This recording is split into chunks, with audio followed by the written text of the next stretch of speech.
When the going gets tough, Aston Villa get bottling. We're gonna be reviewing the United game. The Premier League's over. We've got Europa League, no Champions League. We only needed a point for it. But in big games, Aston Villa can't do it.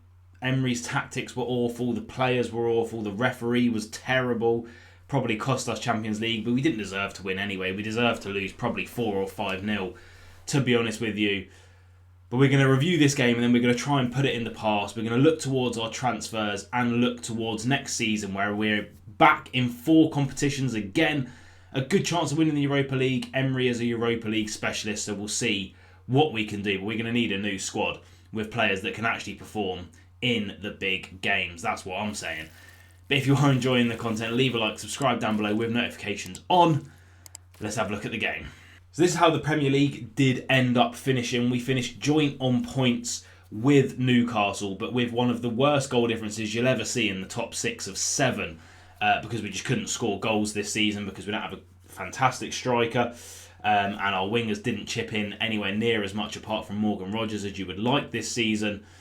We finished on that 7 goal difference. Newcastle finished on the 21. The loss to United, all we needed was a draw to get Champions League football. Could not do it. Luckily for us, Chelsea did beat Nottingham Forest, so we finished 6th instead of 7th, because if they would have won, we would have been 7th, because again, look at Chelsea's goal difference compared to ours, because we just were not very good in front of goal this season. But it's 6th, it's Europa League, it is what it is. Let's have a look at the game. You can tell I really just don't want to talk about this. It was awful, mate. Awful. So here we have the statistics from the Premier League page, and as you can see, Aston Villa, it was one of the worst performances I've ever seen. Now, Amy Martinez got sent off literally on the stroke of half time. So we had a whole 45 minutes that also influenced this stats. And we were equally as bad in the first half as we were in the second half with 10 men. We had 33% possession. We had 1 shot on target the entire game. 6 shots. They had 25 shots and 10 on target. Just to sort of add a little bit of a context to how poor we were.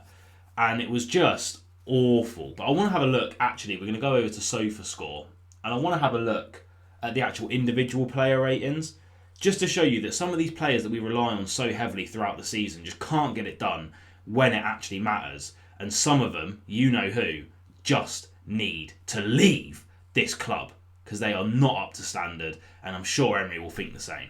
So first up we have Mr. Always Bottles It in crunch games himself, Ollie Watkins, a SofaScore rating of 6.5. That is being very, very generous to him. 90 minutes played, an expected assist of 0.03. He had 0 shots the entire game, and I know we didn't get the ball up to him that much, but that's because the couple of times he did get the ball, one time he was through on goal and he just couldn't take it past the keeper without literally taking a touch over to the corner flag.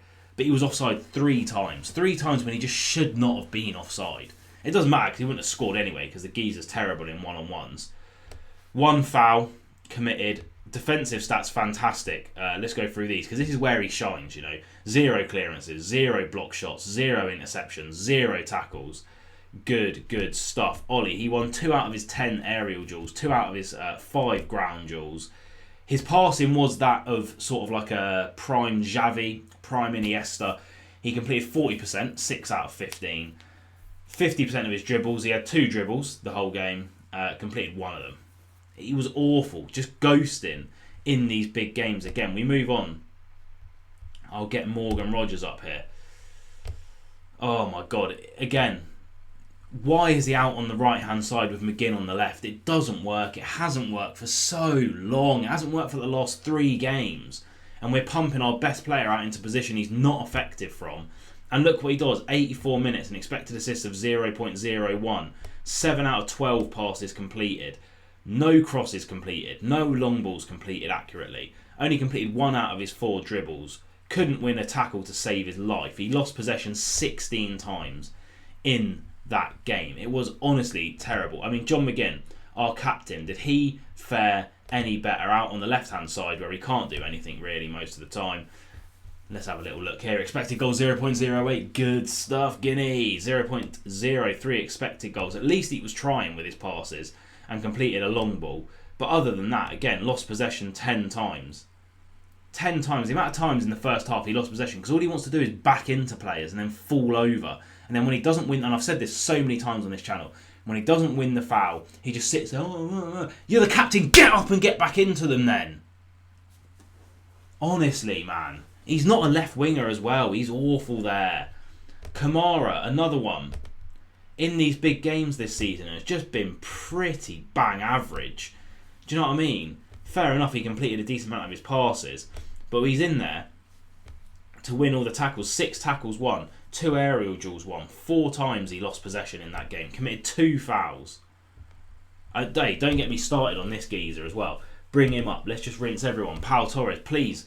Emery, just sell him or don't start him. Why Tyrone Mings didn't start this game, I will literally never know. Look at this guy, man. Look at this guy. He won no ground duels. He lost possession 7 times. Gave the ball away stupidly so many times. But don't worry. He's a fantastic defender. Where's his tackles? Let me just scan through this little thing on the screen here for you. There it is. Total tackles 0. Inept defender. Physically not up for the Premier League. Sick of all of them, mate. Here is the starting lineup that we went for. Let's go through and give some ratings. Martinez, I'm going to give a 0 to. He was one of the many that cost us Champions League football. Yep, we're going to get on to Matty Cash. Don't you worry, we're getting on to that. But Emi Martinez, right, you have Højlund, who his first touch is already taking him away from goal. Højlund's a player that has, a goal every 20 games, roughly. He's not the most, fantastic finisher in the world. You have Konsa on the cover, who's quick in his own right. Højlund's touch was so heavy and away from goal. Why is Martinez cross-bodying him and getting sent off? It was almost better for Martinez to take the risk of trying to come out, force Højlund out wide, and then run back towards goal and just see what happens, because I don't think Højlund would have hit the target, to be honest with you. You had Konsa on the cover to put him under pressure. He was going so far away from goal and wide. His touch was terrible as well. All Martinez, I think, had to do was come and just fake him out. And he would have taken that touch out wide. And you know what? If he scores, he scores. A good Emery half-time team talk with 11 men on the pitch, there's always a chance that we'd come back. And we were starting to get back into the game. It was the most stupid and rash decision. And we know Martinez is stupid and rash sometimes. He loves the attention. He's a bit of a hothead. And he's cost us there in what is probably going to be his last game for the club. What a memory. Cheers, Emmy. Cash, -10. This guy's woeful, mate. I tweeted out, all the Matty Cash defenders, please come out now. He's been awful all season. Before the back pass, that another thing that cost us, there was 4 things that cost us Champions League football this game. And him and Martinez were 2 of them.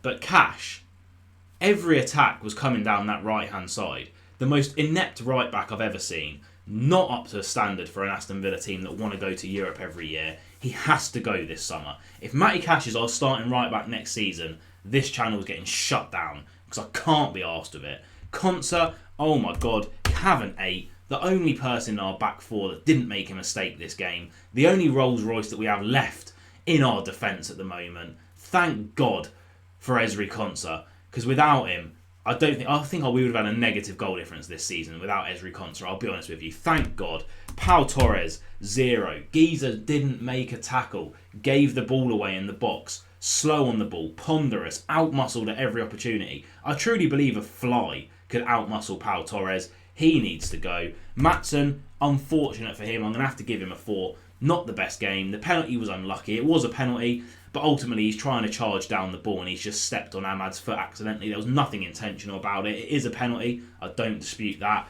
Not the finest game from Maatsen. But where does Maatsen flourish, right?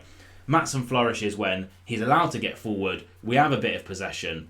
And who else but Emery to set up the team in the most negative way possible in a game that we just didn't need to be negative at all? Anyway, Kamara 5, bang average game, done nothing. Onana 5, bang average game, done nothing. Had a couple of good runs, but ultimately not the best. Rodgers 2.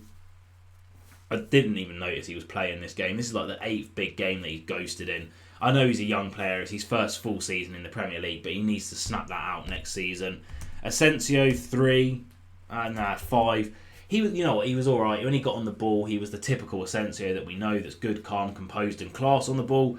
but then had to be sacrificed in the 45th minute because Martinez decided that it was a WWE wrestling match at WrestleMania at Old Trafford and he was going to do a flying crossbody to Rasmus Højlund. Watkins, 0. There's your big striker that's going to save Aston Villa, ghosting in a big game, not having a single shot, being offside when he didn't need to be offside 3 times. And even when he was offside, before he knew he was offside, he was dribbling through on goal, tried to take it around the goalkeeper and literally ended up in the Etihad Stadium because his touch was that terrible. And then McGinn, 3, couldn't get into the game, done. Nothing as usual, just looking for fouls every single time and not winning them.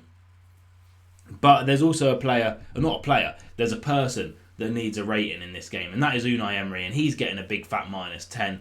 This season, fantastic. We've got Europa League, brilliant. At the start of the season, you would have taken it. Forget the start of the season. I'm looking at the circumstances right now. We have to go to a team that's just lost a major final. They're downbeat, right? They're 16th or 17th in the league when the game started or wherever they were. They're awful. They've lost their last, 4 or 5 games in the league. They've lost their last 2 games at Old Trafford against lower league opposition, lower than us anyway. And we go, and this is how we set up. Here we go. Let's have a little look at how we set up here. Put him back there, him there. He's like there most of the time with Kamara doing that. God knows he's there. He's like there. McGinn's like there. Rogers is like there. And Watkins is there. That's how you set up, is it? That's how you set up against a team that's 16th, that's awful, been one of the worst teams in the Premier League this season. That's how you set up, is it? All that respect just because you're away from home. Emery's still so hung up on when Barcelona smashed PSG 6-1 away from home that he sets his team up so negatively. The tactics were all wrong because when we got the ball, you had all of these players running forward here like that, and then you just got this massive gap because our defence was sitting so deep that United could just have as much of the ball as they wanted. It was pathetic. And look, don't get me started on the referee. It was a goal. It would have put us 1-0 up in the 70th minute. I don't think we would have gone to lose 2-1 because I think at 1-0 up we genuinely would have just put 11 men behind the ball and just time wasted all the way to the end. Even if United got 1, I think that a draw would have been enough. It was a goal, there's no doubt about it. The keeper spilled it, he had 0 control of the ball. Rogers nicks it off of him, scores, boom, should be 1-0 to Aston Villa. That referee has just cost us £100 million, and that is why Aston Villa have put a complaint in. But, although I am angry about that, and I think every Aston Villa fan has a right to be angry about that, every football fan has a right to be angry about that, because we've been promised better refereeing, we've been promised a better VAR system, and it just does not happen. It never happens. 380 or whatever it is Premier League games this season. It might be even more. I can't remember how many games it is overall. 11 of them this inexperienced referee has taken. So you have a game that has Champions League riding on it and he gets allocated to it. It's just terrible. He needs to let the game go and not blow the whistle. He's done it. Massive mistake. I'm sure they'll come out and say, we really want to apologise to Aston Villa. We know yeah, you just cost us £100 million in Champions League football. You're not going to do better next season. Save your crocodile tears. Save your fake apologies. Let's just accept that the Premier League is going to have one of the worst standards of refereeing for a top 5 league. The VAR doesn't work because it's just stupid and the rules are stupid, and it is what it is. Let's just scrap it all and go back to human error, because at least then you don't have to watch 50 replays of something when you know that they can't intervene. Stupid, pathetic, awful refereeing. But, by the by, Aston Villa didn't deserve to win this game. We should have been 4-0 down at half-time. We could have lost 8-0, and I'd probably be sitting here saying it was a fair reflection of Aston Villa's performance. Every time in a big game, especially away from home, we bottle it. Now, is that the manager and his stupid tactics? Yes. Fantastic manager. We probably wouldn't be in the position that we are without him. And 95% of the time, he gets it spot on and I have no problems with him. Obviously, I want him at this club as long as possible. But in these big away games, he needs to get rid of this stupid idea that we need to just sit in and do snatch and grabs. If we would have gone out and played like we played against Tottenham, expansive, on the ball, getting our fullbacks forward, we would have been fine. Also, not Matty Cash, because he literally can't cross a ball. We would have been fine. But we were too respectful. We said to United, you know what? Guys, just have as much time as you want on the ball in the midfield. We're not going to press you. And also, because of the way we're playing and our players are so confused because it's such a dispatch from the usual, or departure from the usual rather, which are going to leave a gap about that big in between our defence and attack and midfield. Have whatever you want. That's actually quite a small gap, but you know what I mean. Do whatever you want, guys. Honestly, we'll just sort of lay down for you. If you just step right over us there, that would be fantastic. But also the players. None of the players step up in these games. None of the players are worth taking that risk. Or not worth taking. None of them take that risk. None of them step up. And we need a clear out. But you know what it is. We got Europa League. We got to an FA Cup semi-final, although I kind of wish we didn't, because that was one of the most disappointing games of the season, because we were that bad in that game as well. I think big changes are needed. Big changes are going to happen because of FFP and the fact that we haven't got Champions League football now. But you know what? Maybe we need a bit of an overhaul, because although these players are fantastic and they get us into these good positions, they can't finish their dinner.